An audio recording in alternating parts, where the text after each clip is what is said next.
Not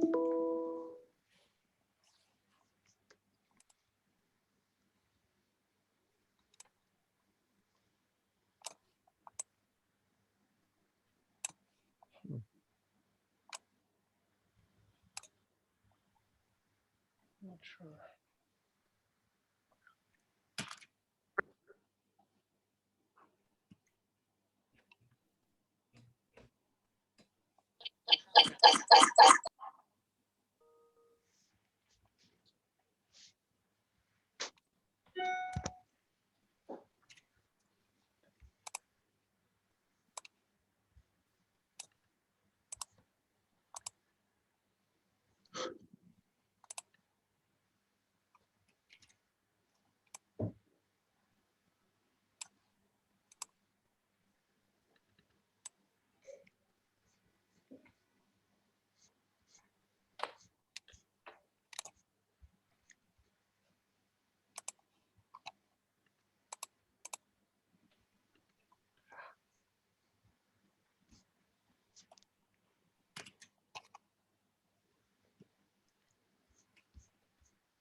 Hi, everyone. Thank you so much for joining us. We are very, very happy to be here with you today on the demo day, the annual demo day of MindCET Accelerator. We have 10 amazing edtech startups who will pitch very soon, and we are very happy to have this stage and introduce them to you.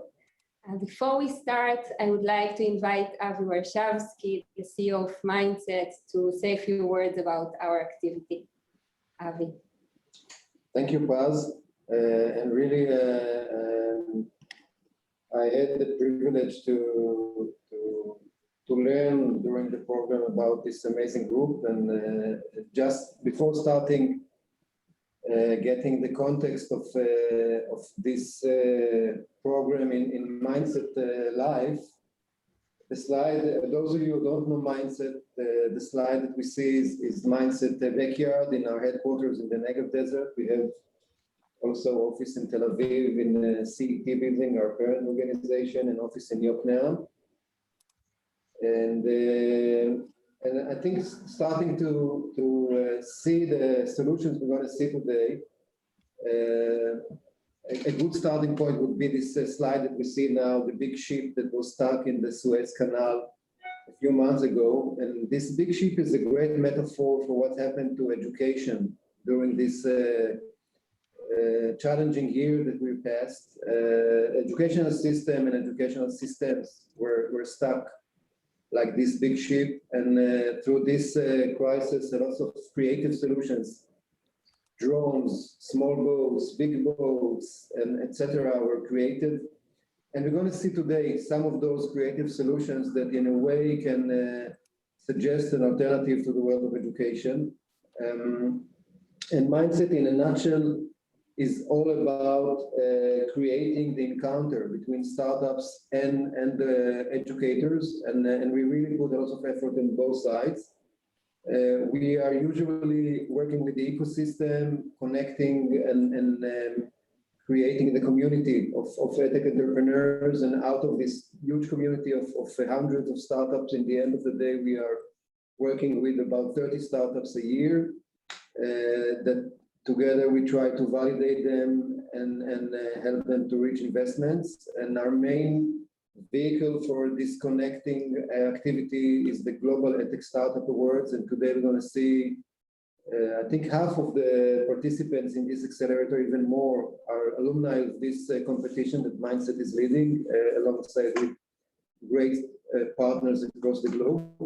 And the accelerator program we're going to see today are the more advanced programs of the life cycle of startups that are going through MindCET. We also work with startups in much more early stages, starting from the need and the idea.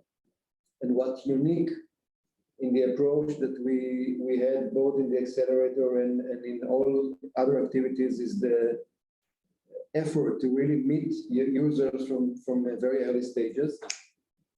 I wouldn't like to take more time in telling about MindCET, but I do want to point to Paz Eliav, who is leading this program of the accelerator in amazing work through these months. And I think a lot of the credit of what we're going to see today is actually a credit that Paz should receive.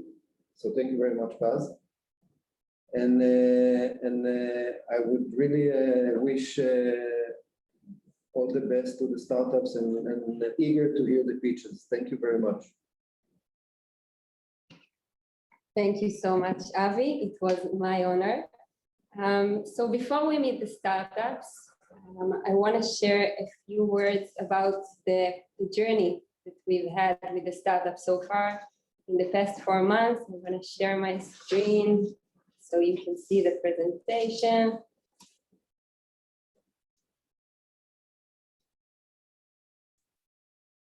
So what have we been up to? So MindCET believes in a global conversation. This is something we've been doing from day one at MindCET. But actually in the accelerator, it was local. We worked with Israeli startups physically. And only in 2020, we were forced to move to an online program. This turned out to be an amazing opportunity. This is the second cohort that we're doing online, although this year we could have done it physically. We chose not to because it enables us to bring the global conversation also to the accelerator, to work with amazing edtech startups from all around the world, to bring to the program edtech leaders and mentors and speakers from different world regions, and to bring opportunities to the startups to expand their network, to reach markets that they wouldn't have reached without this global network, and to introduce them to perspectives of global edtech leaders from different markets. So we will keep on doing that, and are very, very happy we have this opportunity to work with many, many people around the world. Here are the countries from which we had startups, edtech leaders, mentors, business people, tech people, educational and pedagogical experts. And this is a great time to say thank you to the mentors who participated. Amazing, amazing group, very experienced, helped us so much and contributed so much to the startups in this program. So thank you, we couldn't have done it without you. The program has two main verticals. One is group vertical, in which we do product sessions, lectures, roundtables, panels with edtech experts, and can leverage the strength of a group of edtech entrepreneurs, all in different verticals or same vertical, but working in the same space, bringing their specific expertise to the program. And we also have a lot of individual work specifically tailored to what the startups need in this part of their journey. So we meet them weekly, MindCET team works with them, and the mentors work with them. I think the combination of the group and the individual work helps us to really accelerate their process. This is how the journey looked like in general. So 4 months ago, we started focused on the product, user testing, user research, piloting, refining the unique value proposition. We worked with design thinking methodologies and with lean canvas methodologies to help the startups understand their specific value and what would actually fit to the user's needs.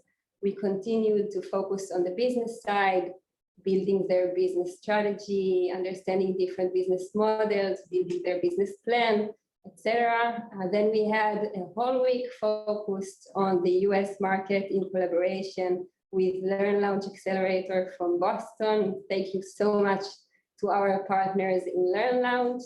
We will meet Tatiana from partner at LearnLaunch soon. Then we focused on storytelling, and now we finally reached to fundraising, global expansion, marketing, and sales. And here we are today at the demo day. These are the verticals of the startups that participated in this program. We had 4 focused on K-12, 2 from lifelong learning, and 2 from corporate training. And we want to wish the startups we worked with, first of all, this is not the end. This is the demo day, but they are becoming MindCET alumni, and we continue to work with them and to support their growth. And I think they did an amazing work in these 4 months. They worked so hard and they made huge progress. And we are very, very proud to be part of their journey. I would like to invite, before the pitches, I would like to invite Dr. Cecilia Waismann. She's VP R&D at MindCET, and Paul Freedman, President of Learning Marketplace at Guild Education, to talk about EdTech trends in the current times following COVID-19 and the crisis that hopefully will be behind us soon. So Cecilia, Paul, the stage is yours. Hi, Paul. Hello. How are you? Where are you speaking from today? I'm speaking from Maine in the United States. Wow, so actually closer to us, not that far. Well, it would be too far to swim or walk, but closer than I normally am. It's a delight to have you here. I think last time we spoke was much before Corona. As you know, we are fans of your journey. I've been following Tangled, I think, since the first time I saw the name and saw the amazing vision that you had about EdTech startups. So again, it's a huge pleasure, Paul, that you joined us today. And I would love you to share a little bit of your strong and significant move last year of joining Guild Education.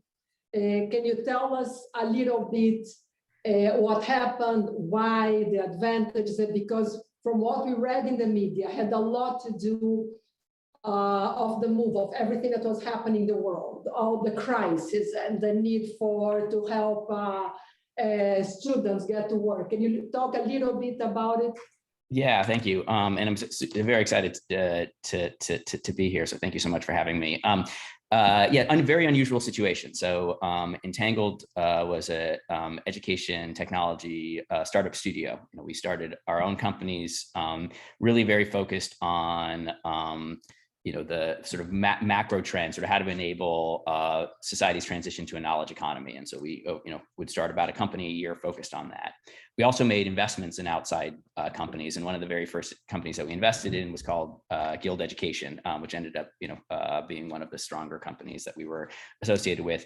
And very unusual situation for an investor to actually sell themselves to a company that they invested in. I don't know how many times that's ever happened, but it's what we did a little bit over a year ago. The factors that drove that were really that as we started to lay out the roadmap of companies that we wanted to invest in, where we kept seeing there being opportunities, everything centered on where Guild already was, and to take the cliche, they felt very much like they were where the puck was going. And so, what became a choice is either are we going to compete with our own portfolio company? That's not consistent with our values. Are we going to try to figure out how to partner with them in a much more systemic way? And about a year and a half ago, Rachel, the CEO, and I sat down and had this conversation. Is there a way that we can be more closely tied together? And every machination of how we went around that was more complicated than just merging the two companies. And we ultimately did that. And the driving factor is just I firmly believe that notwithstanding, cyclical trends in the labor market and things that might happen with, when economy is hot or when the economy is not hot, what we are witnessing on a much more, global scale is just the necessary changes that happen when you enter a knowledge economy. It used to be that you could have the expectation that early in your life, you'd get enough education to carry you through most of your professional career, that, 4 years in college or 3 years in college could last you 40 years in sort of professional environment. Now it's much more likely that you're going to have 8 career changes or maybe even more, just because of the pace of change of technology. What that means is that the employer, the company, ends up having to be an education institution if they're going to be effective. And so firmly believe that not the only, but one of the more important areas of innovation in EdTech is going to be around working with companies to figure out how they solve this problem for themselves. That's very much where Guild is playing, and was excited to join that mission. Following that, so you do see then as, you can call it corporate training, lifelong training, you do think this is a trend that is taking more momentum in that actually is going to grow? Yeah, I mean, absolutely. I mean, businesses are simple creatures at the end of the day, which is that they invest in things that return investment.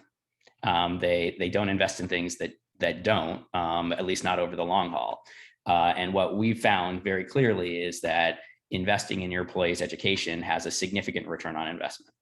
First is, if you are known to invest in your employees' education, employees want to work for you. Particularly in the United States, we have very weird labor market dynamics right now. It's very hard to get people to work. Except if you are known to be a really high investor in your employees and their education, that is giving a competitive advantage in the labor markets. Second is, if your employer is investing in your education, you stay longer. You're more engaged when you're there. And then, of course, if you actually get an education and are more productive and can do sort of higher order work, that adds productivity, to as well. So, maybe for the first time, but certainly now, there's a meaningful ROI in corporate training, lifelong learning, sponsored by employers. And so when that happens, employers are going to keep chasing it. I mean, our belief is that we're in the part of that cycle where it's the kind of smarter employers who are thinking ahead, who are getting a competitive advantage over their competition. But at some point, if you're not staying ahead of your competition, you're behind, and you have to figure out a way to keep up. Yeah, and in a way, this allows also the need of the market, the client, and the investment to be totally integrated together. So in a way, it's like the one that needs the service that also invests on the company. Following that, there's a lot of buzz, and especially we are in a demo day of 10 amazing, really. It's not because I'm part of MindCET. I really think they are amazing startups. You all are going to have a chance to meet them soon. But there was a lot of buzz about last year, about the opportunities for EdTech. We actually saw for the first time in history a lot of unicorns in the EdTech market, some that unheard of and unthinkable about a few years ago. But there's a lot of people that also say this is a huge bubble, and that we have to be very careful and not to go into this wave and the excitement. What is your perspective coming from a venture studios of fighting for investment of early stages and now falling? What is your perspective? Is this a bubble, or is this really as an important rise for the EdTech market? I mean, if you look at the level of venture investment or early stage investment in education relative to where education plays in the global economy, it's still way far behind where you would expect. Education is sort of one of the largest areas of the global economy, and growing as more countries around the world sort of enter a knowledge economy, more rising middle class. And as a result of that fact, you'd say that even though it's at historical highs, it's still way lower than any other industry of comparable impact. There's going to be cycles, right? Graphs are only linear if you step back way far away from them and don't see the noise of the ups and downs. And so I wouldn't say that this isn't, potentially a local maximum, and valuations might come down again, for a little while, for a few years, because there has been a lot of investment. But the macro trend is certainly up and to the right, and there's no reason why that'll change. If anything, we're entering a period where more people are going to be more educated. More people need to be more educated in order to be fully functioning members of a knowledge economy. That wasn't true in a production economy. It certainly wasn't true in agricultural dominated society. And so that doesn't take, it's not very complicated to believe that if there more people need to be more educated, all of the different companies who are focused on different parts of that problem, from early childhood to lifelong learning, essentially there's going to be rising tides that lift all of those boats. Oh, just a last question before we give the stage to the startups. As you hear now, here it's a group of startups from different parts of the world. We also saw a sort of move from a strong mature market as the States to others, China, India. I mean, we do see some move in the market. Do you also see a much wider or more flexible penetration market, especially the American market? I remember when we started MindCET, all startups wanted to penetrate the American market. And do you think markets are becoming more flexible, are looking elsewhere, are allowing more startups from other places to penetrate? Absolutely, absolutely. And kind of the general thesis that he just laid out, that human beings need more education, is certainly not just a developed economy problem. And if you think of sort of just principles of disruptive theory, you'd actually assume that some of the most innovative models, some of the real cost reduction models, some of the ones that that are going to happen outside of the developed economies, and then once those technologies are developed and are proven to work, will come in and take over the more developed markets as well. So I think there's opportunities elsewhere. Everywhere. One of the things that's been challenged about edtech versus let's say like something like search is that the problems are very different in different markets, right? So it's been very difficult for companies to have like the kind of global dominance that you see from like a Google, where maybe the language is different, but the problem space is very similar. In edtech, the problems of education are very esoteric, based on certain aspects of the local economy, how education is regulated, where local institutions are strong, where there's weak, what the culture is around tutoring or not, not investing in education outside of the classroom. That has made these problems very small, as not small, they're big problems, but it's made a lot of different sort of fragmented sort of problems. You mentioned that now there are unicorns, a lot of unicorns outside the States. I think the first Deca unicorn, or the first $100 billion education company, is probably going to be one that finds enough similarity between these markets to operate on a much more global scale. Oh, always a pleasure. In Hebrew, say be'atzlaha, good luck with Guild. And now let's give the stage to the start of today. Thank you so much, and good luck. Thank you very much for having me. Very excited to be here. Thank you. Well, thank you so much. It's an honor to have you with us. Thank you. Okay, so now let's meet the startups. The way it's going to work, we have 10 startups. Each will pitch for 4 minutes. And then we will invite a senior education tech leader to react to their pitch and hear what they have to say about it. So let's start with PleIQ, Edison from Chile. Edison, you can share your presentation.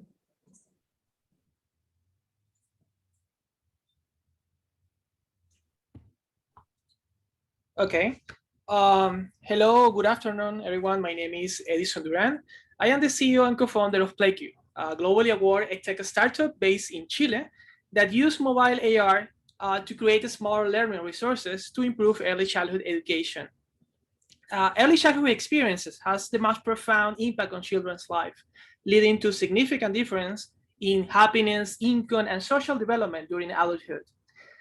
Nevertheless, 7 out of 10 children are not learning enough using traditional resources because they change the way they play and learn, and current textbooks don't satisfy their needs.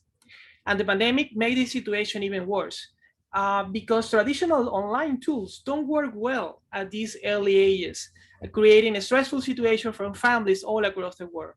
So we wonder, how can we help preschoolers to learn better and more autonomously, supporting their parents and connecting their homes and schools for an effective hybrid learning?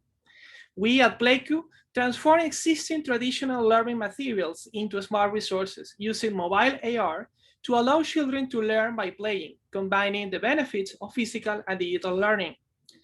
Essentially, PleIQ's app makes books, pages, content come to life, adding curriculum-based learning experiences in XR using adaptive learning for a more personalized experience. Our content is designed following the guidelines of the Universal Design for Learning and the theory of multiple intelligence to make it accessible and effective to all types of learners. Also, our virtual assistants provides in-page instruction, real-time feedback, and social and emotional support, allowing children of this age to learn autonomously. And while they are playing and learning, PleIQ's platform gathers all the inputs to create personalized progress reports with learning insights that are automatically sent to parents and schools. Essentially, our value proposition is that we transform existing traditional resources into smart educational resources using XR content and technology to help educational publishers to quantum leap their digital transformation, and also to help children to learn autonomously while connecting homes and schools for an effective hybrid learning at early ages. Last year, we are proud that our students achieved more than 500,000 pedagogical objectives using our resources. The families and schools received more than 900,000 personalized reports, and our resources were used in more than 40 countries. And for this impact, we are proud that we were awarded as the best EdTech solution in the world as a response to the challenge presented by the COVID-19 pandemics. Our core business is B2B. We partner with traditional educational publishers to co-create smart learning resources, adding value with our educational content and years of research and development to make possible their digital transformation.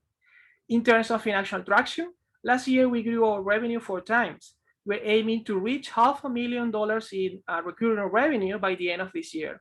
And also we grew our user space almost 40 times, and we expect to reach 500K students by December. Based on this traction, we project that we will reach the $1 million milestone in ARR in the next 10 months. And we already have a total contract value of about $2.5 million only from our partners in Chile.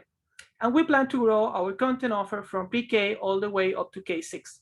And yet, there is a lot of room to grow, considering that among all the emerging technologies in education, the AR is expected to grow faster. And Latin America is one of the fastest growing markets in EdTech. As today, we estimate that our TAM market is $1 billion annually. So to fuel our growth, we're looking for a Series A round of $3 million to support our growth in the region. And our founders team has been working together for more than 8 years. We combine experience in technology and education, and we are second-time founders, and we have a previous exit with 6x return for our investors. So we are looking for new partners who feel as passionate as we do for augmenting the learning outcomes for the next generations. Thank you very much. Thank you, Edison. To react to your pitch, I'd like to invite Aharon. He's the founder of C-perto, formerly CEO of Israel Innovation Authority and VP at Apple Israel. And he's also a board member at CET, Center for Educational Technology. Aharon, please. And Edison has to stop sharing. Edison, please stop sharing. Okay. Do you hear me? Yes. So it was a very nice presentation. I like the product as well as the idea. So very nice to see it. And I have 2 questions regarding scalability, basically. I visited South America many times. And one of the best visits that I had was with Mercado Libre. So the question is, do you have any connection with Mercado Libre or not yet? Not yet at the level we wanted to have it. But regarding to scalability, I think one of our key approach that will allow to expand quickly is that we design our content in a way that is very modular. So when we have a new partnership, we don't create tailor-made content from zero. So we essentially adapt and combine the contents that we have. And also from an educational point of view, we design it looking to the core development skills that are shared among all the curriculums worldwide. So by doing that, we are able to create a lot of content very quickly and be able to partner with a lot of publishers from different countries and different curriculum. Mm-hmm. And the other question is related to that. in some countries like India, it might be different games that are needed in order to attract the young generations. Do you have any kind of a platform such that you can easily transform those development into different cultures, not only languages? True. Currently, all our content is adaptive culturally and idiomatically to four main language. But in that case, one of the reasons that we are raising this Series A is because we have this project from research and development that will allow us to make the people to create their own learning activities using our content. So we think that will be a way to scale, very rapidly scale, the value proposition that we have at PleIQ. Okay. Thank you very much for your time and enjoy. Thank you, I hope that you will succeed raising the fund. Thank you. Thank you, Aharon. Thank you, Edison. Now we are moving to pair programming from Germany. Max, please. Yeah. Give me a sec. Okay. Hi, I'm Max and I'm the co-founder of pair programming. And 10 years ago, I was taught computer science in school by a physics teacher. And do you know what I've learned? That I don't really like computer science. 5 years ago, Angela Merkel stated, "I believe that the ability to program will become one of the basic skills of young people." And has something changed until today? To ensure that every student comes into contact with computer science once in their school career, we are lacking 24,000 teachers in Germany alone. So as a result, computer science is often taught by math or physics teachers. So students today are still experiencing the same struggles I did.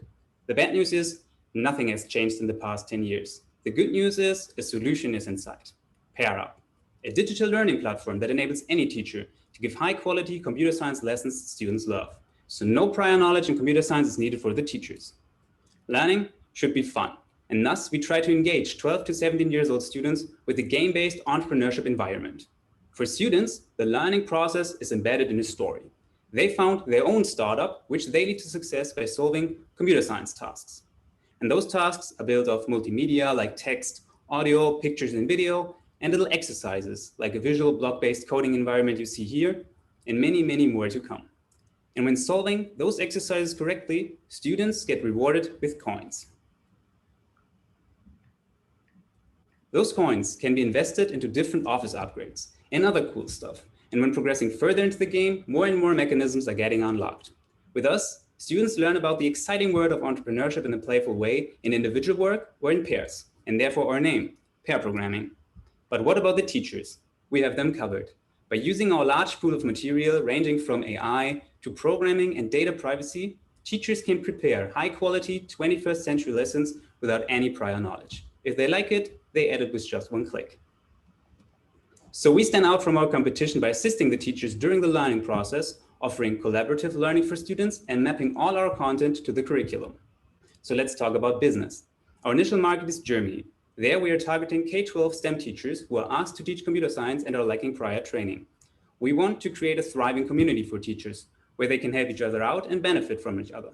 To provide a long-term usable platform, we are working on a tool to let them create their own material and share it within the community. To build this community, we set the entry barrier as low as possible by giving individual teachers access for free. For school-wide use, we sell school licenses with special perks to secondary schools for €1,000 per year. What have we achieved so far? Well, we have a stable version with 400 registered teachers running. We have 15 hours of content, which has been used by over 4,000 students. We've raised 550K from public grants, are funded until June 2022, and still own 100% of our shares. We won 2 renowned prizes, the Delina, you might not know, but it is the biggest EdTech award in Germany, and the Global EdTech Start Award public vote from Israel. This is pair programming, and we develop highly scalable web applications, and we're 10 people with diverse backgrounds. What does the roadmap look like? Well, we launch our MVP in August and then start building the teacher community. In October, we host a statewide school competition with the Ministry of Economics. To grow our team and scale our platform, we're looking to close an investment deal until the end of the first quarter 2022. With this funding, we're planning to expand to other markets in the EU, like the Netherlands, Scandinavia, and the UK. By enabling teachers from other subjects to teach computer science, we want to prepare students for the challenges of the 21st century. Feel free to create an account and join our community at www.pairup.de or contact me for a personal conversation. Thanks. Thanks, Max. I'd like to invite David Porcaro, VP of Learning and Innovation at General Assembly. Max, this is Tol. This is a really interesting experience that you have. What I really love about it is compared with other visual programming for schools, there's structure built around it. You have a game, you have the lessons that build up to competencies. I think there's some really great parts of the learning design that I'm seeing there. Some of the questions that I had were around scale. As you said you're aligned to the curriculum, which is always hard to do when you're moving to another country. If you're moving to the Netherlands, their curriculum is going to be totally different. So my first question is about, what does the process look like for building more content, for building more games, for building new languages, to aligning to local markets, and how have you thought through that? And then the second question that I have is, as you move to different countries, even in Germany, I'm sure that you have this challenge that we have here in the United States around diverse learners and making sure that your content is built for a diverse lived experiences. I'd love to hear your experiences with, how is this resonating with students of all socioeconomic backgrounds, races and experiences and languages. And then the third is just, what are the things that make it integrate with the classroom? Is this something that is expected ultimately to be a whole curriculum for a year? Is it a one-off unit? Is it an after-school program? Where is it that you're finding the traction? And that will help you to figure out, how do you support teachers, what professional learning that you provide, how you build a community around that. So that's a lot of things to share. You can respond to any one that you feel is most relevant or that you have the best answer to. Okay, cool. Yeah, in terms of mapping the content to the curriculum, that's definitely an issue we need to tackle. But I think for Germany, we have something this is very special. So the curriculum is for all Germany very similar in terms of computer science. So we map the content ourselves as we have the experience and the expertise in terms of computer science. But for different subjects or more content, as I mentioned, we want to build this community and where the teachers can be co-creators of content. And we give them, while creating, we give them the possibility to map all their content to the curriculum. So we want to go for a pool of material with quality instead of quantity. So we're really trying to map all the content to the curriculum so that teachers without prior knowledge or without prior training can also use it and be sure that students learn what they're supposed to. So in terms of, differentiating the learning material to others, I think we're following the idea of digital mastery learning. So every student can learn in their own tempo. They can decide what they want to do. And so that's always great. But we are now still struggling with this issue as well here in Germany because the gap is quite huge, especially in terms of computer science. So there are some students which are very, very skilled and some are not. And we're now trying to integrate something so the students vote at the end of every exercise. Was it hard? Was it easy? And then the teacher, he can adapt the difficulty and the settings to see, okay, I have a class which is not as fast as I hoped or as I liked, and then you can make it a little more easier, and so that we get everyone on board. Yeah, that's an amazing idea to be able to scaffold the experiences based on the complexity of the learners. So excellent. Thanks. Thank you, David. Thank you, Max. Moving on to further, Arda from Turkey. Great. Thank you. And let's begin.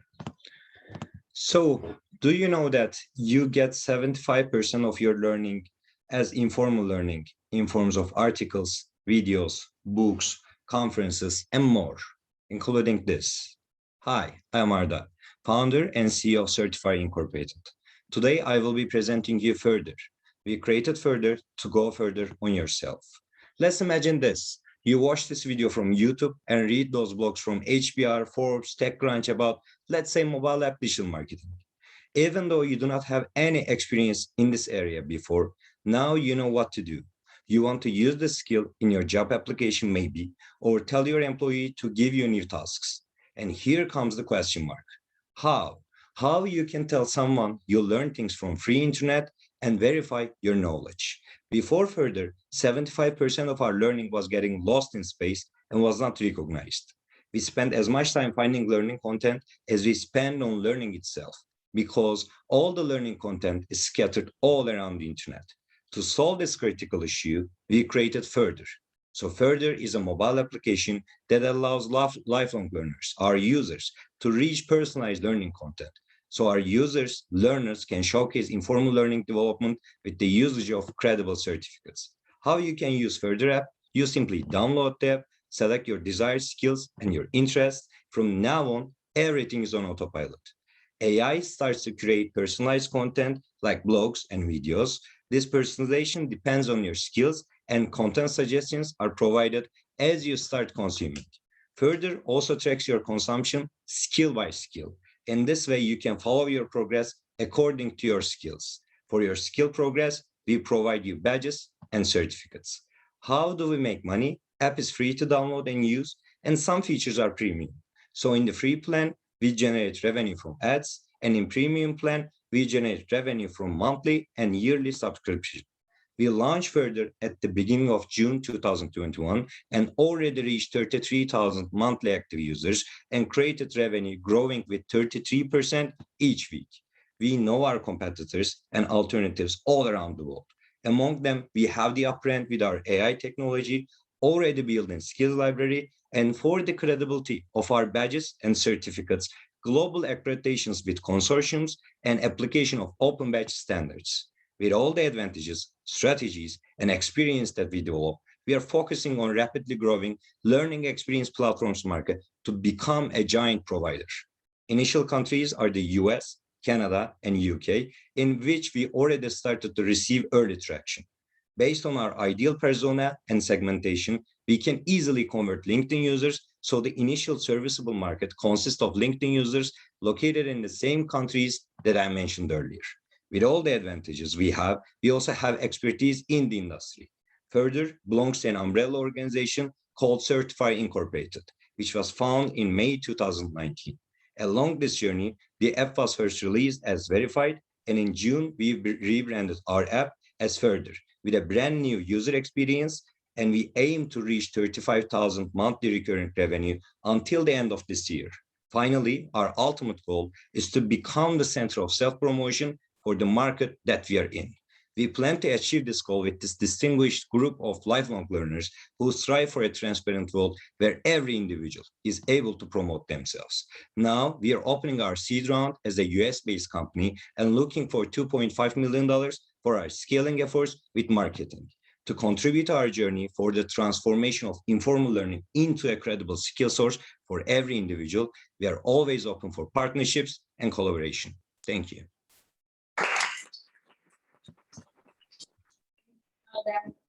I'd like to invite Erez Tocker, CEO at Trinity College London. Thank you. That was really interesting. And just speaking from, let's not talk about the educator side of things, the user side of things. We all like this holy grail whereby, we're able to consume and learn something really quickly, sort of the magic pill that can power up knowledge. And it looks like you guys are doing a good job at attacking it. It still is the holy grail with the whole space of accreditation and badging, we all know, but really interesting approach for that. I've got a couple of questions for you. Obviously, one of them will relate to the adoption and acceptance of the, let's say, the end goal. Somebody will take the program, want to do that. Some people will want to do it because of lifestyle, because I want to show that I can master a particular skill.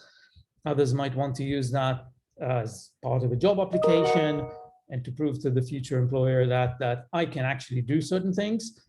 And then we're kind of thinking of a wider adoption in the market. Have you thought about how you're going to build that level of adoption, if that's what's really interesting for you, and including, for example, correlation to other high stakes validated assessments that you can prove that with your little trick, you can actually do something that takes a long time and is harder to prove?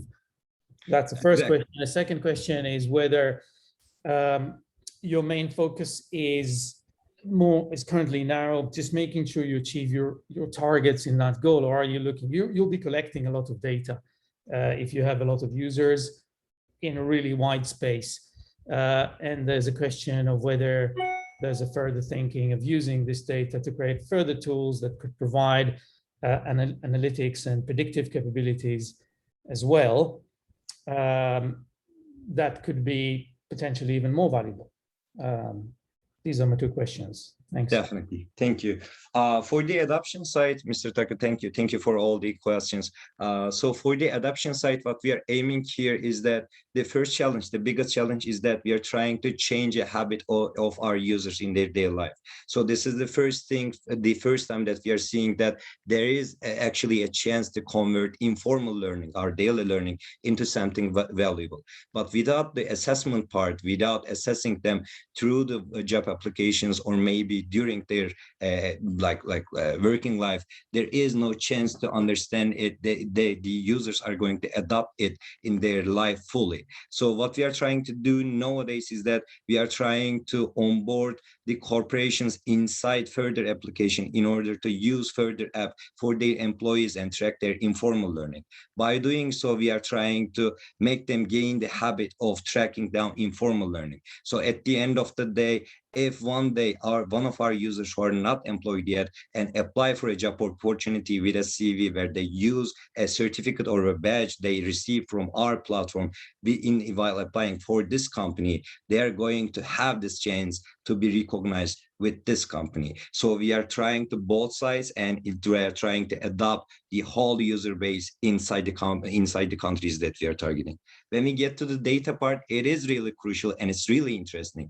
So nowadays, what we are trying to do, we are directly publicize and share our data, the whole data, in a transparent way, so that our users, where our users are going and what they are willing to learn at the end of the day, and which trends are real and which trends are fake. So we are trying to verify whether the World Economic Forum's reports are real or not. So at the end of the day, what we are focusing here is that we are trying to build up a world where we can forecast at least 25 years of expectations based on the skill sets of individuals for the whole world, beginning from today with the transparency of data.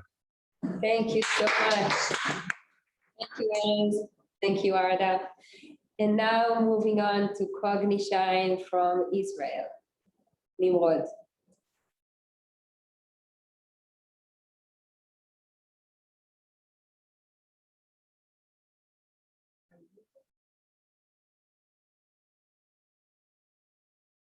Ilan, we can see Arda. Nimrod.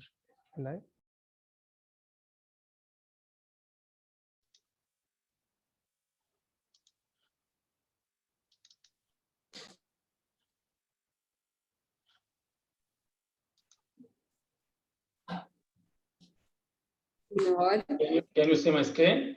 Yes. Yes. Great. Hello, everyone. We didn't start like a typical startup. We create a meaningful business that solves a painful problem for people who were left behind. We started our beta phase last January and expected 300 users, but in reality, we had 5,000. In addition, our statistics show that 90% of our B2B meetings are ending with the follow-up meetings. Then we realized that there is something big going on.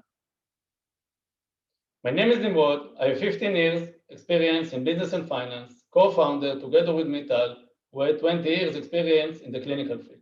And I'm here to present to you Cognishine. This image was taken from the Alzheimer's UK Association website. I don't know her personally. Maybe she was a CEO, maybe a lab science teacher. But when I look at this picture, I felt ashamed. Please take a second, close your eyes, and imagine yourself sitting in a chair. And this is what you get from your therapist in order to work on your cognitive skills. A childish butterfly image you need to paint. There are millions of people around the world faced with cognitive communication, speech, and social emotional challenges and difficulties. All the available materials is designed to engage infants and toddlers. It is not effective, not respectful, embarrassing, and humiliating. We usually tend to look away, but we can't. Like them, tomorrow it could be me, it could be you, it could be anyone we know. To achieve an effective and successful treatment, we need to use professional tools that provide personalized and respectful therapy. When we tailor our therapy to the patient needs, ability, desires, and field of interest, we dramatically increase the motivation, engagement, and joy. This is exactly what we do. Cognishine is a smart, personalized intervention platform for occupational therapists, speech-language pathologists, and other health professionals.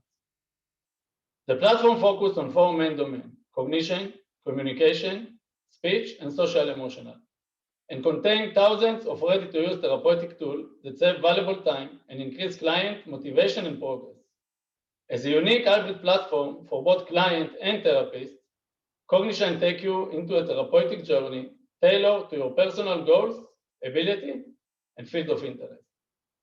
Cognishine does not require any training and has multi-language and multicultural support. One of our unique value proposition is our ability to react fast to event and news.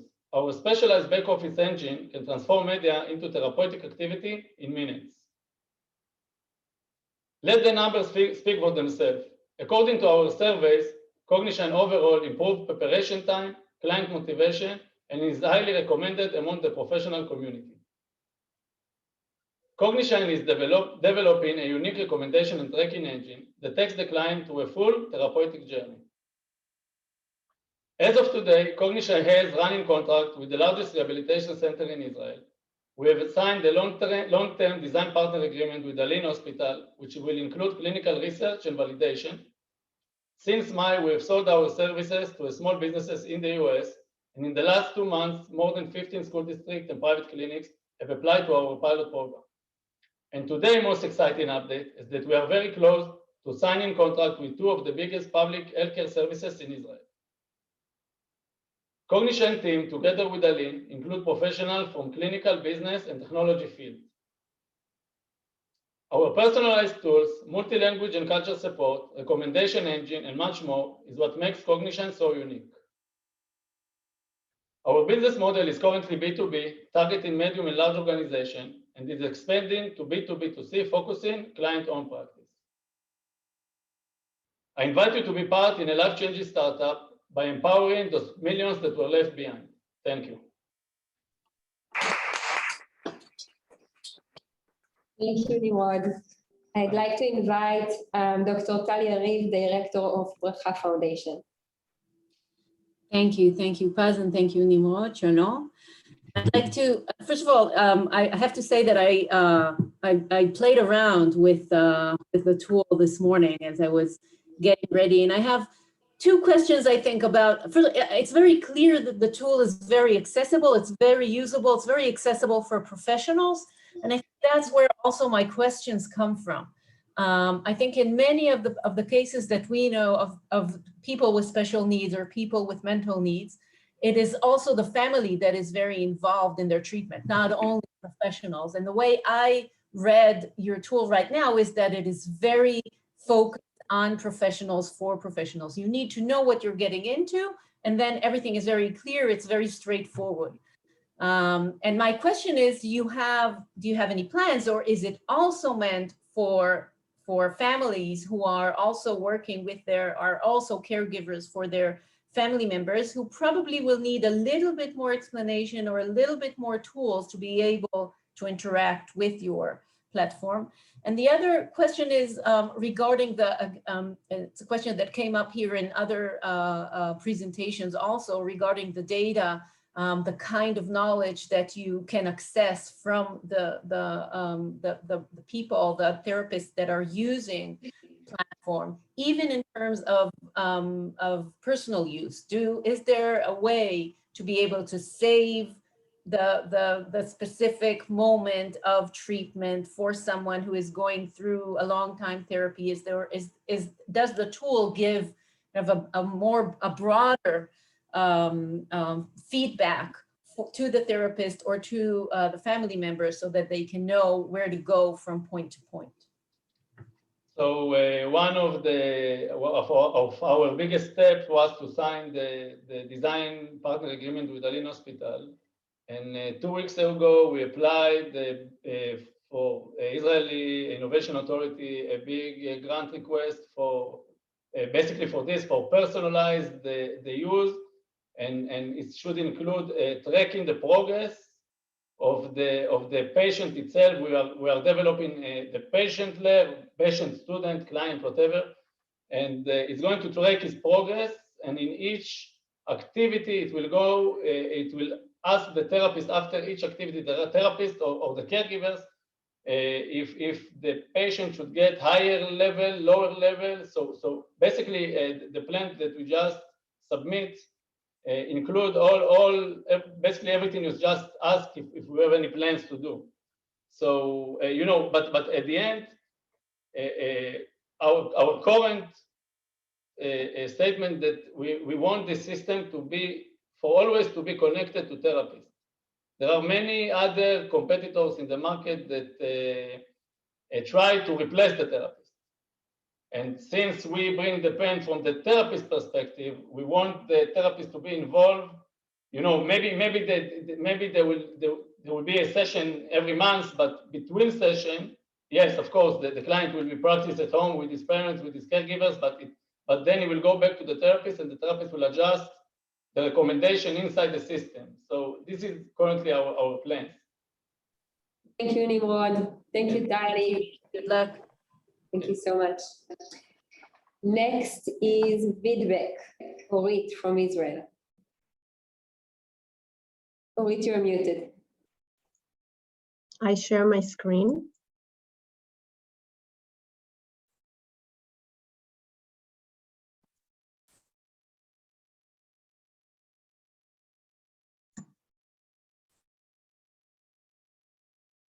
Okay. Hi, I'm Orit, and just a second. Okay. Hi, I'm Orit, and I'm from Vidbek. We're about to watch a scene from a real meeting between Dan, a product manager in tech company, and Jason, a business developer that suggests a new idea. Let's watch it together. You did not come prepared for this. I'm sorry. We need to know. We need to know future numbers. Wait a minute. First, okay. We need to know future numbers. I'm sorry. I understand. I did come prepared though. Communication mistakes happen all the time and to everyone. Dan probably feels that something went wrong, but like most of us, find it's hard to define what was wrong and how to make it better in the next time. Communication mistakes cost organization lots of money. It delays results, damages deals, and harms satisfaction. Soft skills training is the #1 priority of organization leaders, and it's growing fast. Soft skills training was selected as #1 priority investment by organization leaders. By the end of 2030, an enormous amount of $53 billion will be invested in the market. And the prediction is for 12% annually growth. Vidbek is a video-based feedback platform that improves employees' conversational skills. In an ideal world, we would hire a private little helper that sits under the table and give us the right suggestion on how to reach our goals in the conversation. And that's where Vidbek comes in. It gives personal, evidence-based, immediate, and very practical feedback. Vidbek record your VC meeting, analyze them, show you what went wrong, and send you a reminder before your next conversation. It helps you understand how you can make it better in the next time. Let's go back to Dan. After he finishes his conversation with Jason, he gets his analyzed conversation in 3 dimensions. The first dimension is an overview of the performance with 4 core reliable and validate components based on 10 years of academic research. The second dimension is specific maintaining and improving feedback remark attached to the exact moment in the video. And we wrap it all up with relevant micro learning units. The third dimension includes personal practical suggestions for the next time. Now it's time to mention that feedback didn't just pop up. We have 35 years of experience combined. In the last 3 years, we ran together a successful company, trained organizations such as the biggest bank in Israel, Israeli Air Force, and Ministry of Education on improving their communication skills. We have reached a point where we had to upscale. Most of our competitors monitor sales conversation on call centers.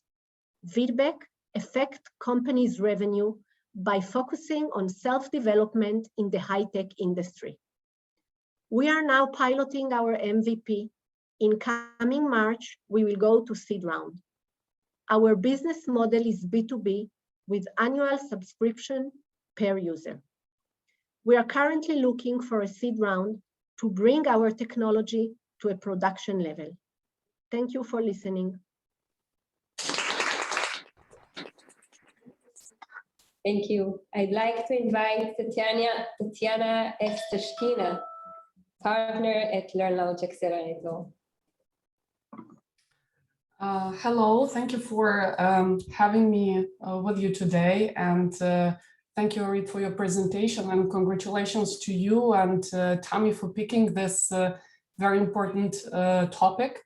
You were showing some big numbers for how the market will be exploding for in this particular area in the next years. And one of the reasons why this is going to happen is because communication skills as a part of a bigger soft skills package is something that makes your workforce agile, that helps you, especially in high-tech industry, to bring products faster to the market and maintain and increase your competitive edge. So this is just the reason why we are looking at this incredible growth number. So you picked a great market to go to. At the same time, you picked one of the hardest things and hardest problems to solve there. And amongst one of the reasons is that it proves to be incredibly hard to measure where you are today, right? To assess where you are, to include all the externalities, as well as to measure progress.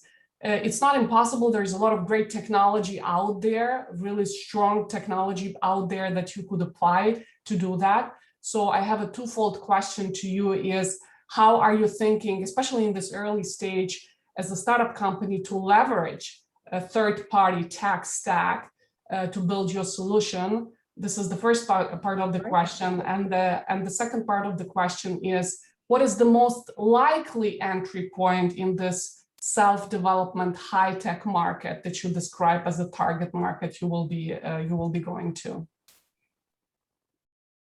So we are going to collaborate, as you said, by using AI technology. I mean, those days we are making a manual product. But as we go along, on the side, we are making analytic process based on technology.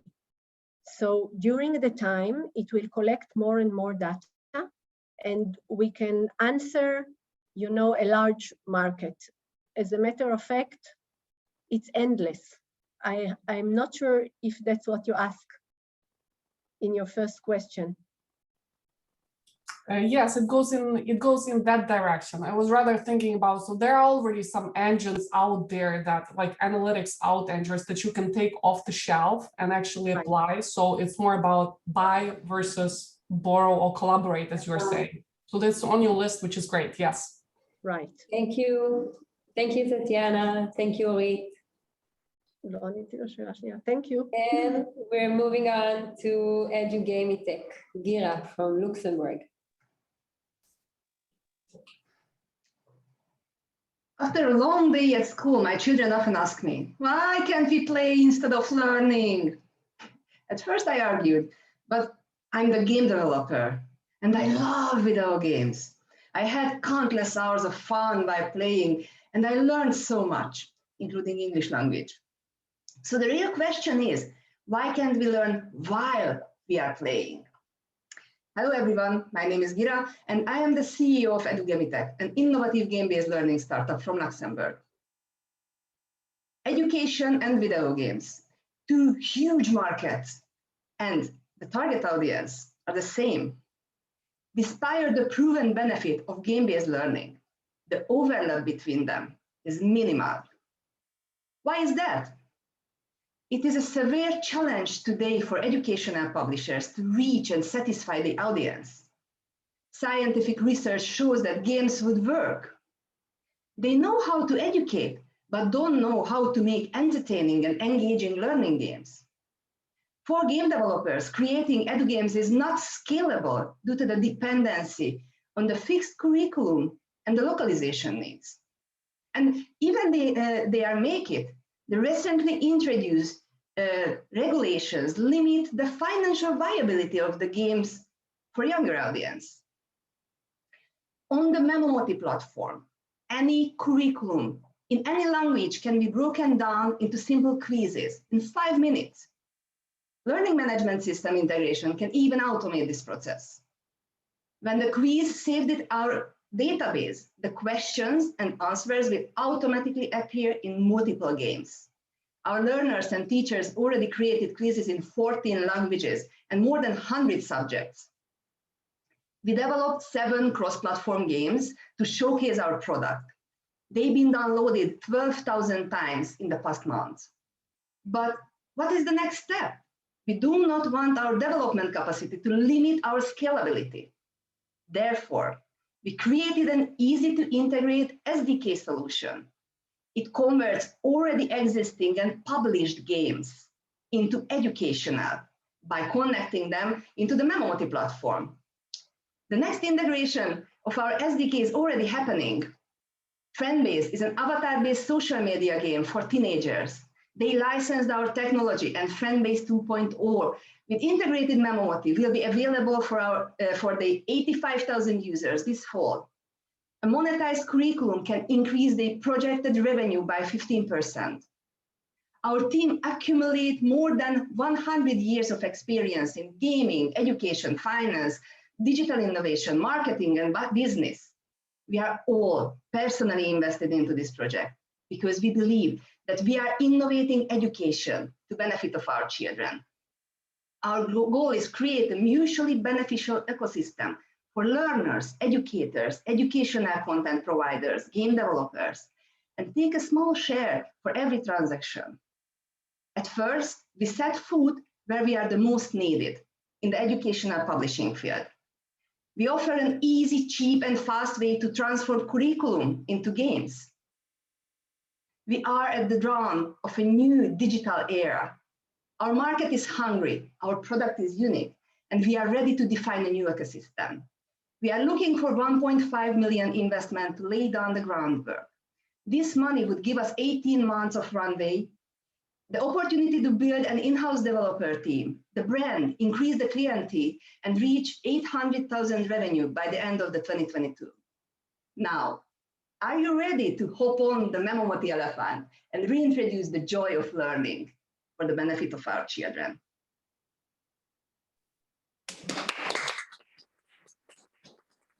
Thank you, Gira. I'd like to invite Yossi Baidat, CEO of the Center for Educational Technology, the parent company of MindCET. Yossi?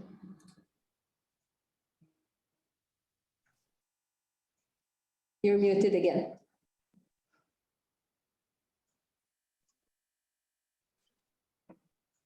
Good evening, in Israel at least. Hi, everybody. Hi, Gira. Thank you for your presentation. And you touch, I think, a very relevant issue. I can tell you as the Center for Educational Technology in Israel, we are one of the veteran players here, but the issue of gaming, gamification, I think it's very weak from our point of view. and there is a temptation to something very fresh, to hear about your idea to transform in 5 minutes every content, every PDF to game. So it's very attractive. Let's start with that. I know that you have former connections with Shir from our organization. She had examined that, and we would like to continue to examine that. I have 2 questions for you, please. The first one is, what is the level of, I would call it, how is it friendly to a variety of systems? Do you indifferent to what kind of system it is? Another question in this family is, what about the idea of LMS and data gathering? Do you think it's possible to gather the information, the data, and to come to some conclusion regarding to the performance of the kids during their gaming? Let's start with that. Absolutely. So how we are addressing the gaming market, we are going to use the same methodology with the educational market. We are working on SDKs, which actually link together our platform with multiple LMS systems. And in case of analytics, what we would like to achieve in very short term is a multi-level analytics system. First level is actually the children can see their progress, they can see how they are developing. A second level is on a parent or teacher level. And the third level is actually an organization level. It can be collected inside the games, the progress, how they are, how fast they are reacting into the questions, how many wrong answers they gave during the playing process. And based on this analytics, we can collect a full analytics system for even ministry level. Did I answer your question? So far, let's say, how many publishers cooperate with you? We are working on multiple, we are negotiating with multiple textbook publishers, and what we are hoping to achieve that before the end of this year, we would sign 3 deals. We would close 3 deals. Thank you so much. Gira Yossi, you will have to take this offline. Thank you so much. I'd like to invite now Inception XR from Israel. Dana, please.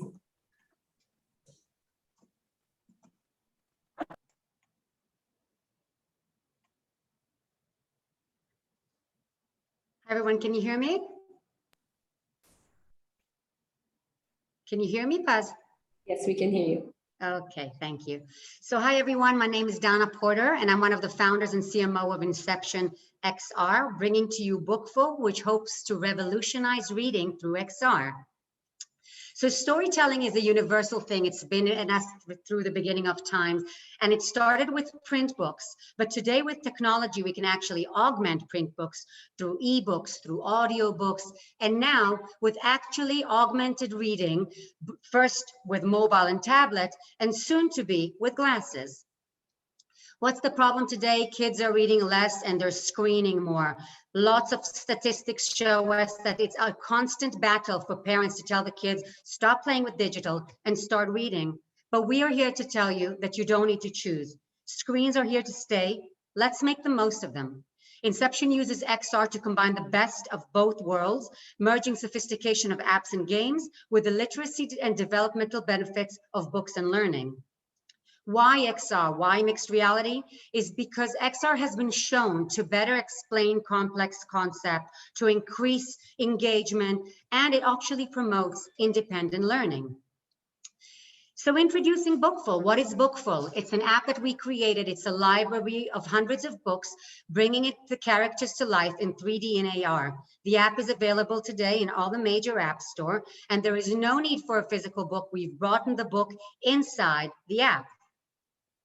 We have a broad range of books, both reference books like you see on the left, like the Children's Encyclopedia, as well as famous brands like the Smurfs, My Little Pony, and others. The library includes over 300 books from the leading publishers and brands with names that you know and recognize. Each book is then supplemented with interactive activities. You can paint your own character and then bring it to life in AR and take a picture of it in your own surroundings. You can dance with your favorite character once you've finished, or you can even enter the actual immersive experience. If you look at the left, the laughing giraffe, once you finish the book, you can actually enter the world of the laughing giraffe. Our business model is twofold. We have a B2C value proposition. We charge $60 annually, and we've got tens of thousands of subscription already today, growing and coming back. And we also have a B2B2C offering where we license us to third parties, both some of the major telcos like LG Uplus in Korea, as well as our newest partnership announced just last week with AT&T, giving them free licenses to their 5G subscribers in the US. Very big news for us.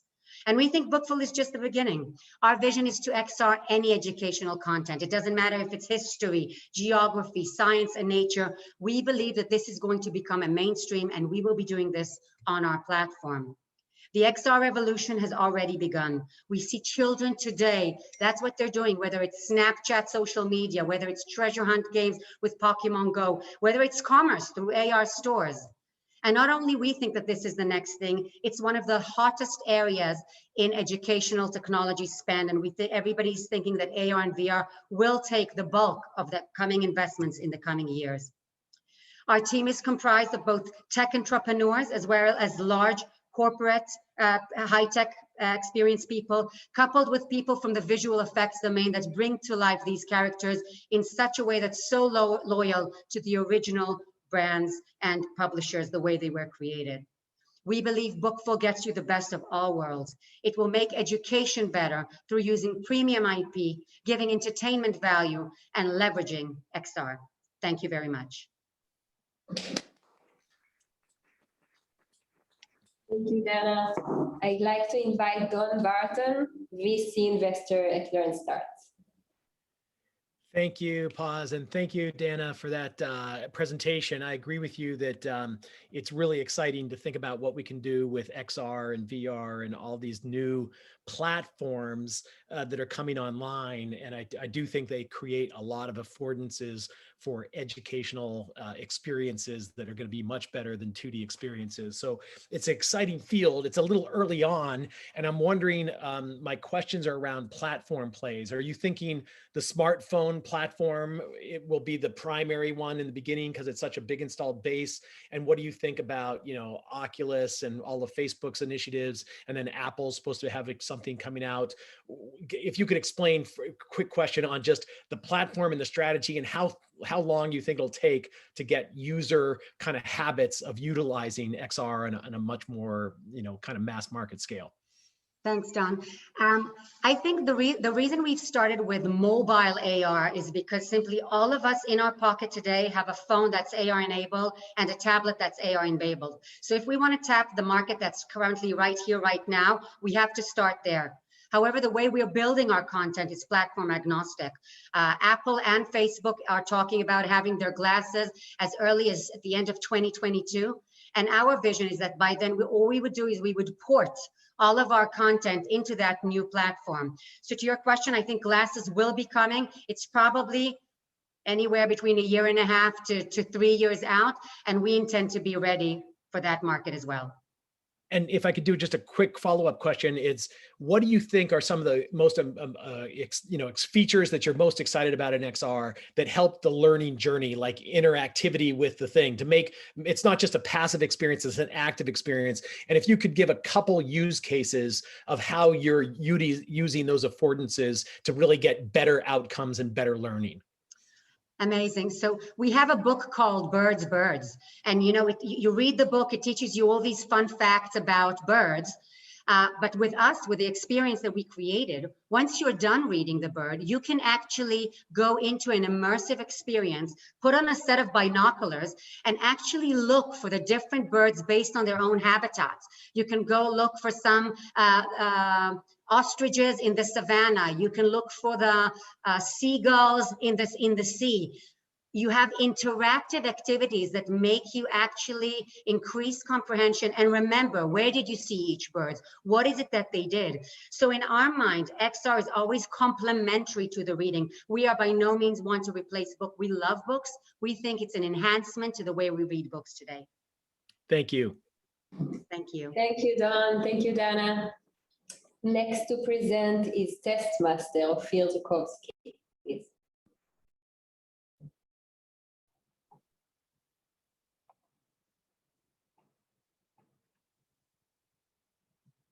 See my screen?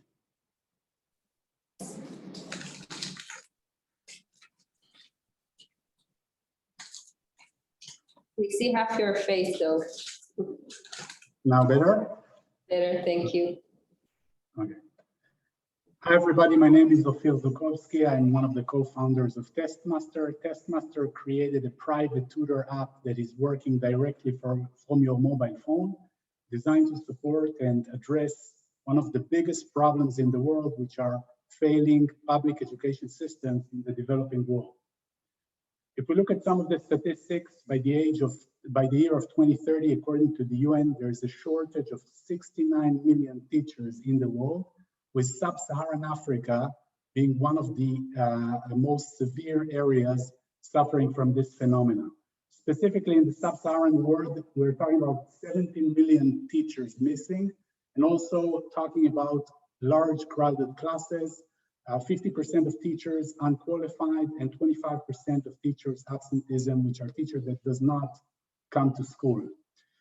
Another fact that I would like you to remember is that according to the UNICEF report, by the year of 2050, 40% of all the children in the world under the age of 5 are African. In Nigeria, where we started, 62% of Nigerian children do not finish high school. On the other end, Africa is at the digital tipping point. We look at smartphones penetration, which is around 50%. A smartphone device costs $50. Data prices are dropping, and this brings us to a unique point in time where we are developing and providing our solution. So what TestMaster created is a private tutor experience directly from your mobile phone. We actually modeled over 20 years of matriculation and college entrance exams in West Africa, and created a large repository of over 15,000 learning objects, all solved step by step in video. If you can think about it as a tailored Khan Academy directly from your mobile phone, personalized to your specific needs. Up until today, we've developed the content for the WIPE, which is the West Africa Examination Council, covering 5 countries, and the JUMP, which is the psychometric test in Nigeria, serving more than 5.5 million students. And as the next step, we're going to address additional countries in East and South Africa. Specifically, one of the solutions we are providing is democratizing education, providing a solution which is affordable to everyone. We sell our solution at $10 to $25 per year, which is 5% of the cost of a private tutor and 10% of the cost of an equivalent tutorial center. We've also conducted a pilot with the help of the education department of the University of Lagos, and we showed improvement of 25 to 30% in both English and math. The application today was downloaded 200,000 times, over 1 million videos already watched. We have a huge group of fans in Nigeria using the app, rating us high as 4.5 on the Google Play. And we are ranked today among the top 3 educational apps in Nigeria. Nigeria is the largest country in Africa today with 240 million people. As the next step, and as part of our work in the MindCET Accelerator, we are going to deploy the solution by using existing instant messaging platform, providing a more natural communication between the student and the solution, providing a tutor bot with conversational AI capabilities. About our team, we have a very strong team of executives, both in Israel and Nigeria. I myself have more than 15 years of experience in the high-tech sector, in the edtech sector. I also co-founded and sold a company in the edtech field, a virtual classroom company to Kaltura last year. So this is my second initiative. We are also were selected last month as the winner of the Extreme Tech Challenge, the largest startup competition in the world. We were ranked, selected as winners in the edtech sector. And we are going to raise a Series A investment round. Up until today, everything was bootstrapped by myself and our partners. Thank you so much. Thank you, Ofir. I'd like to invite Yizhar Shai, former Minister of Science and Technology, member of the Knesset in Israel, high-tech entrepreneur and VC investor. Thank you. I'd like to first thank all the MindCET people. I've been tracking, following, and participating in MindCET events for many years, and this one, as always, tops the previous one, so I just wonder what is going to happen next. And thank you, Paz and Avi Warshavsky. You have been a great advocate for promoting education for the 21st century. Congratulations for all this nice work. Ofir, this was a good presentation. I do have many questions. I'll just focus on two of them. One is, you know, I strongly believe in democratizing not only education, but also the power of teachers. And I wonder if in your model you have a way to let teachers put in their own exams, tutorials, inputs, kind of feed into your system, because then you really have the power of the crowd, and you have the scale, the power to scale with the know-how of so many teachers. You know, I had the conversations with Sol Khan from the Khan Academy, who started alone and then opened the platform, so to speak, to so many other people, and that created a real power, and there's so many programs. So that would be one question. And the second one, just thinking along those lines of expanding to other geographies. You started with Africa, I appreciate that. I think the world would be hungry for such solutions, if you have any thoughts on that direction. Yes, of course. So thank you very much, Yizhar, for the great questions. So regarding the first question, we needed to create a critical mass in order to penetrate the market. So the first thing we did was to actually model the best teachers in Nigeria. It was a local production with, we screened the best teachers in the country in different subjects, math, physics, biology, chemistry, and so on. And we actually developed all the content and worked with them in order to create it. So it was created by teachers. Another thing I have to say on that is that aside from the B2C model, which we started with, we're also in parallel working on the B2G model, and we are working now on several deals with local states within Nigeria to implement that as part of their curriculum. Definitely the idea to actually open it as a platform and allow teachers to record and upload and categorize their questions is definitely something that is on our roadmap. As for the second question, we try to focus on the developing world. Our criteria is to enter into territories with more than 100 million people. So that applies to Southeast Asia, India, and others. And the idea is to provide an affordable solution. So unlike some of the companies that target the premium market, my idea is to be able to actually model education in a Khan Academy way, but do it on a localized production and provide a personalized experience. Thank you so much, Ofir and Yizhar. Next to present is Michael from Singit, Israel. So 8 startups are behind us and 2 more to go. Yes. Good luck, Michael. Thank you.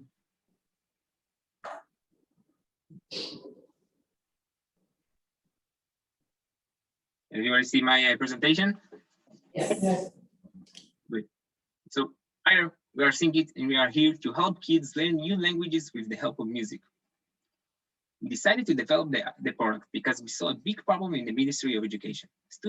Students learn a lot of English, but understand very little. And this is because of 2 main reasons. First, they don't interact with English in their day-to-day life. Second, due to the absence of relevant and engaging audible learning materials in school. And because of that, we decided to develop MindCET, a music-based platform for learning English. Why music?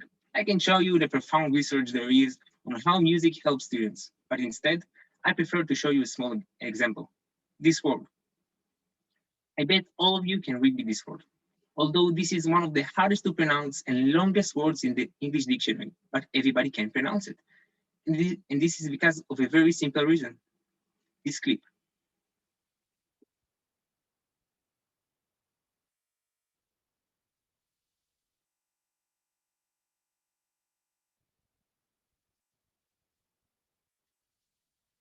And the impact this song had on millions of kids is the same impact we try to mimic in our app, repetition and audible.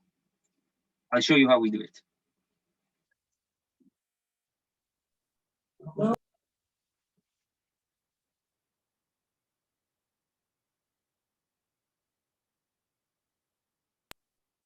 Can you reshare with the sound? We couldn't hear that. You can't hear that. You can't hear nothing. Yes. Yeah. Reshare it. You can go back to Mary Poppins there. Sorry about that. Yeah. So,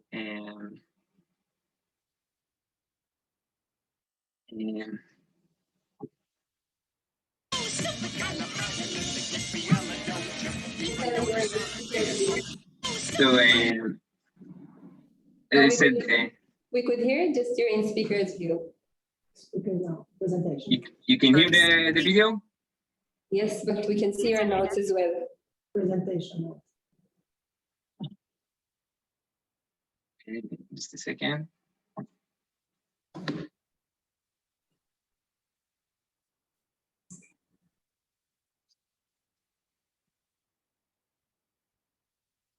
The app from any device. That was perfect. Yeah, but I didn't share the audio. Sorry. First, the user connects the app from any device he chooses. Second, the user picks his favorite songs. Third, the user encounters the words he doesn't recognize. Now that's our part. Our AI showcases the user's other songs with the words he chose earlier and popped mini quizzes to make sure he learns. Sing it. Make learning interactive. Now this was the student side of the app.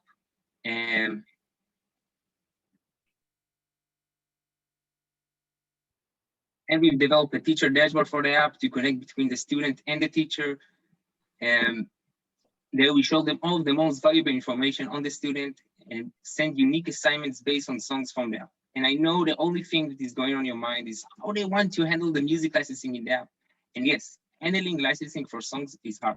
And because of that, we partnered up from the beginning of development with the biggest streaming provider in the world that is trying to include Spotify, Deezer, Amazon Music, and MindCET.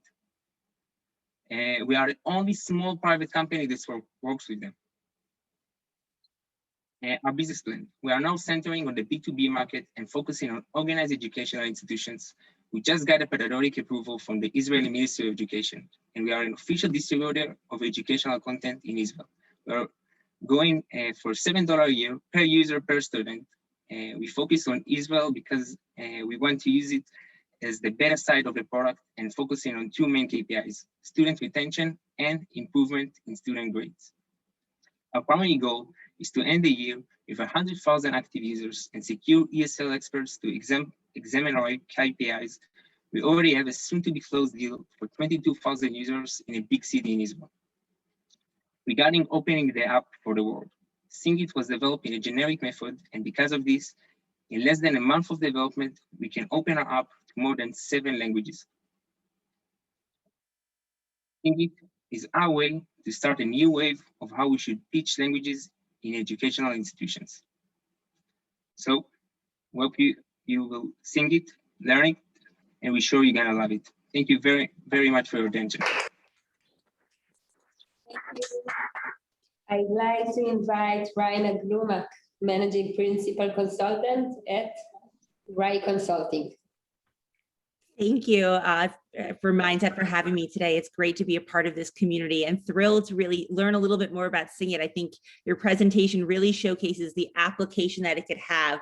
I think the first question I have when it talks about students is, what grade levels do you really see this product resonating at? So we are focusing on K-12, but right now in our POC in Israel, we're focusing on 7th to 9th grade. And we focus on these classes. Yeah, I think middle school is a great place for it because students are really starting to engage and practice with language.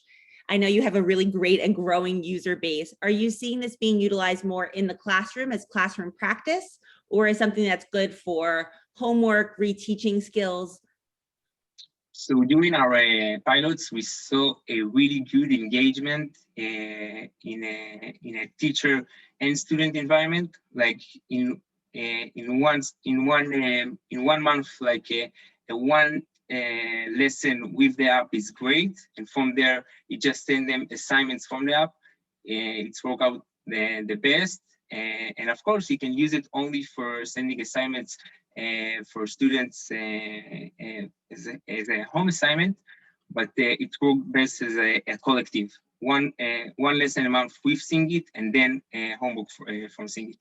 And of course, the whole point of the app is for the student to use the app without the teacher, listen to songs without the teacher. And this is why we incorporate all of our suggestions, API, and things like that. Yeah, I think it's fantastic that you're able to kind of use it in multiple modalities. So really excited to see where your product grows. Thank you. Right, thank you. Thank you, Rayna. And last but not least, Kevin from Weiblo, Italy.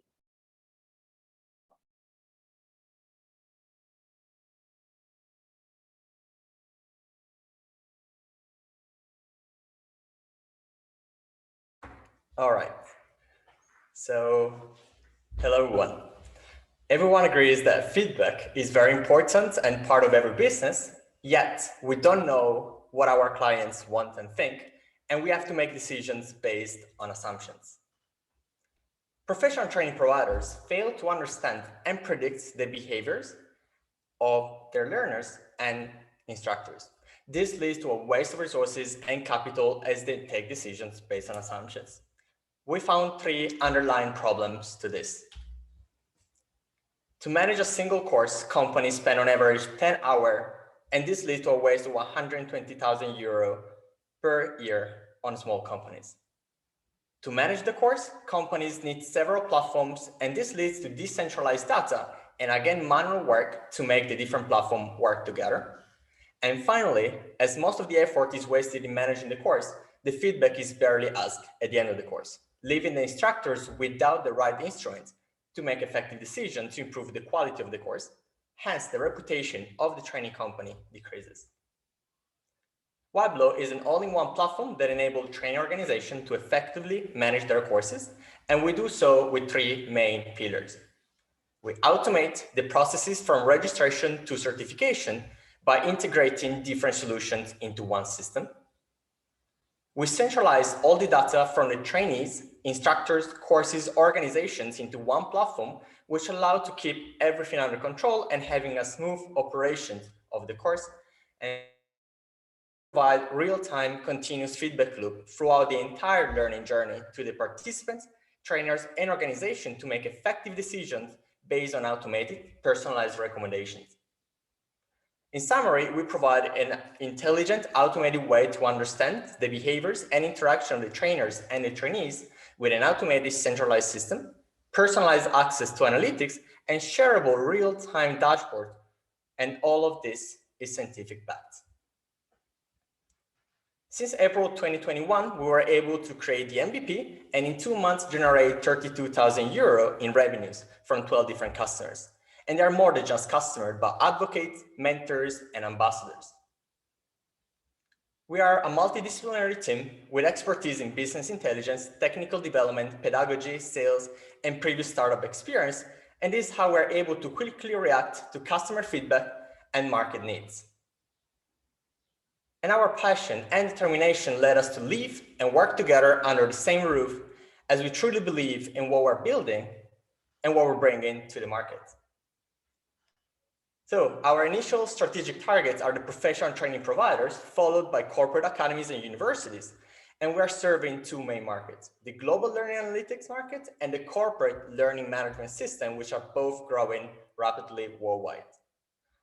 After a deep market research, we confirmed that our differentiator is the ability to track data throughout the whole learning experience and provide real-time continuous feedback to make smart decisions on the course quality and effectiveness.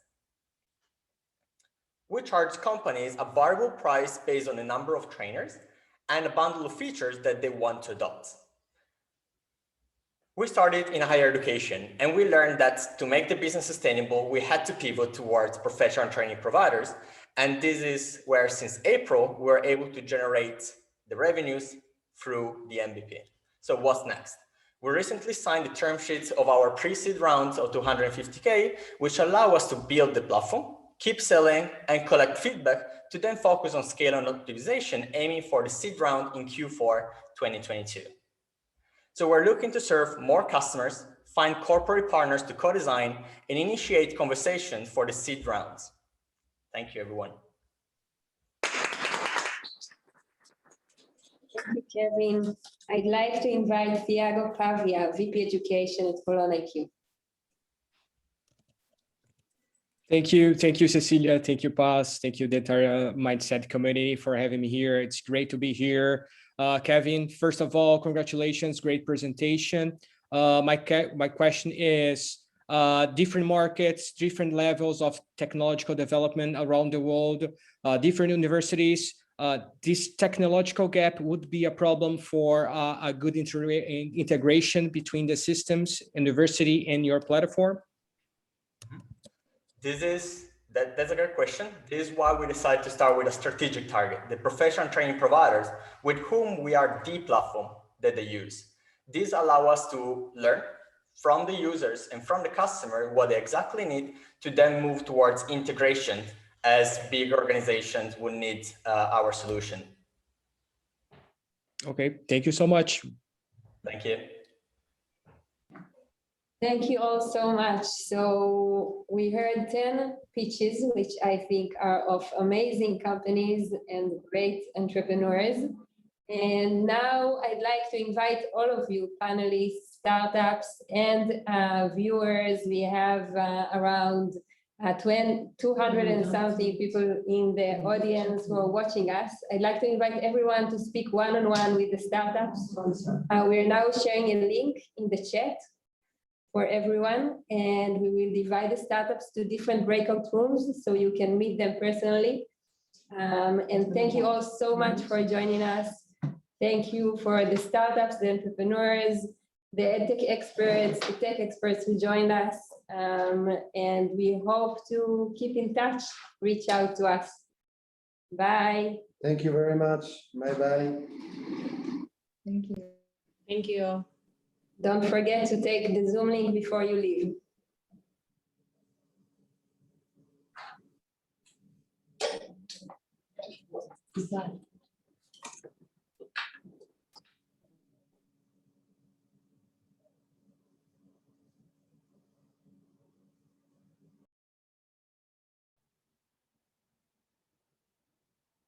As we should also go to the Zoom link.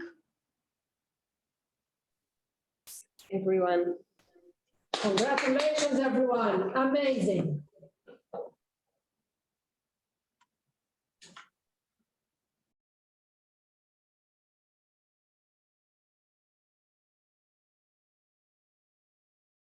Milan, thank you. Thank you, everyone. See you all in the other Zoom. Bye. Beautiful.